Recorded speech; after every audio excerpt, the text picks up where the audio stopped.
Avez-vous déjà entendu parler de Bitcoin? Ou que savez-vous sur le Bitcoin? Comme prévu, on se retrouve aujourd'hui pour parler de Bitcoin. Nous allons organiser la vidéo comme suit. Premièrement, nous allons survoler l'histoire de la monnaie en général. Ensuite, nous allons parler de l'arrivée des monnaies numériques, notamment du Bitcoin.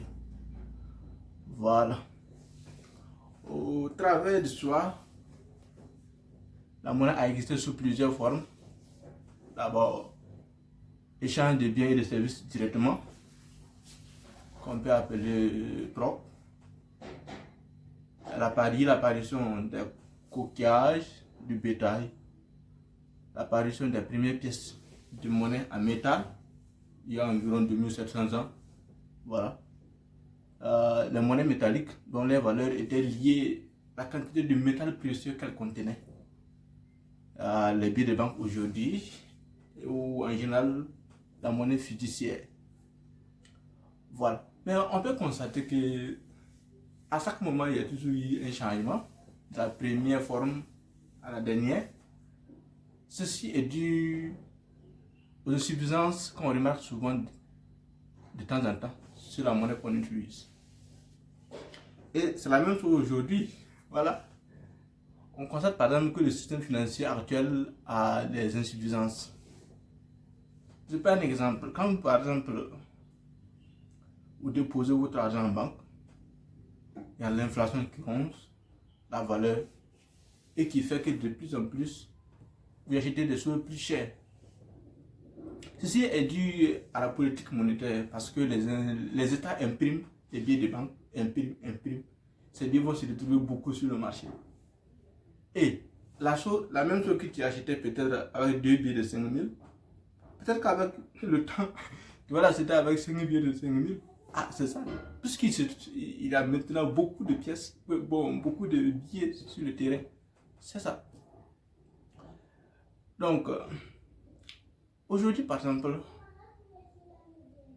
90% de la masse monétaire est écrite, manuscrite. Par exemple, quand on dit par exemple que vous avez de l'argent en banque, si vous avez par exemple 100 millions en banque, ces 100 millions ne sont pas stockés à quelque part. Voilà, c'est ça qu'il faut comprendre. Ces 100 millions sont sous forme écrite. C'est ça qu'on appelle la monnaie scripturale. Voilà. Maintenant, si par exemple vous partez pour faire un retrait, et si ce jour par exemple il n'y a pas eu de dépôt, vous n'aurez pas votre argent. Parce que la banque n'a pas stocké votre argent. Elle est utilisée pour d'autres choses. C'est pourquoi souvent même quand vous êtes, pour ceux qui font des affaires à un certain montant, si par exemple vous voulez faire des gros retraits dans les banques, il faut peut-être certaines banques, il faut les prévenir à l'avance afin qu'ils puissent prévoir ce que vous allez retirer. Vous voyez? Donc, et une autre chose, quand vous déposez par exemple votre argent en banque, lorsque la banque part en faillite, c'est une information que je vous donne, mais il faut vérifier. Voilà. Lorsque la banque part en faillite, elle vous doit seulement 10% de ce que vous avez déposé en banque. Ah là, il faut le savoir. C'est comme ça. Donc, vous comprenez avec moi que le système actuel aussi a ses insuffisances. Et c'est pourquoi on assiste alors à l'arrivée des moyens numériques, notamment du Bitcoin. C'est là qu'en 2009, un groupe d'individus sous le pseudonyme de Satoshi Nakamoto créa le Bitcoin. Voilà, le Bitcoin c'est tout simplement une monnaie numérique, voilà, qui se change de pair à pair, voilà, d'individu en individu, mais de façon sécurisée, décentralisée, et les informations sont infalsifiables sur une blockchain. La blockchain c'est quoi? C'est un gros livre, un gros cahier où on prend le soin d'enregistrer toutes les transactions qui seront faites en Bitcoin. Par exemple, si par exemple Moussa veut envoyer de l'argent à Ali, cette transaction sera enregistrée sur le Bitcoin. Vous allez voir par exemple que sur la blockchain du moins, vous allez voir que sur la blockchain, on va enregistrer à telle date, à telle heure, Moussa a transféré X montant à Ali. Et c'est l'ensemble de ça, de ce gros livre-là qu'on appelle la blockchain. Alors, il faut noter que les transactions sont validées par des individus qu'on appelle des mineurs. Ces gens utilisent la puissance de calcul de leurs ordinateurs, voilà, et valident les transactions. Par exemple, si vous voulez envoyer de l'argent, voilà, Y veut envoyer à X, il faut qu'on s'assure que Y a de l'argent pour envoyer vers X. Donc, ces gens qui sont censés, qui sont là pour vérifier tout ça et accepter les validations, ce sont des mineurs. Et ils sont rémunérés. Voilà, en Bitcoin, mais cette récompense est divisée par deux tous les 4 ans. Et c'est ce mécanisme qu'on appelle le mécanisme du halving. Voilà. Comprenez que le fait, par exemple, si par exemple vous recevez quelque chose, un montant X, et que dans 4 ans on divise ce montant encore par X, ça devient X sur 2, ça veut dire que ça crée de la rareté. Et quelque chose qui devient rare et qui est en même temps recherché, ça veut dire que ça va entraîner une augmentation de sa valeur. Voilà, c'est comme ça que le Bitcoin fonctionne. Voilà. Parlons maintenant de l'évolution de la valeur du Bitcoin depuis sa création. Au départ, sa valeur était quasi nulle. La valeur était quasi nulle, moins de 1 $. Mais aujourd'hui, nous sommes à environ, disons plus de 100 000 $, puisque dans les dernières semaines passées, on a atteint même le plus haut niveau, c'était 108 000 $. C'est gigantesque. C'est pourquoi les premiers investisseurs, vraiment, ils se sont fait beaucoup d'argent, ils se sont créés des fortunes. Voilà. Vraiment, ils se sont fait des fortunes. Mais la bonne nouvelle est que vous et moi aussi, nous ne sommes pas en retard. Hein?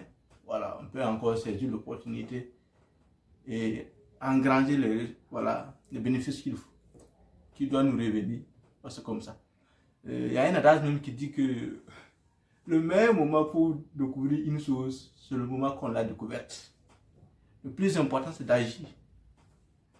Et je peux dire que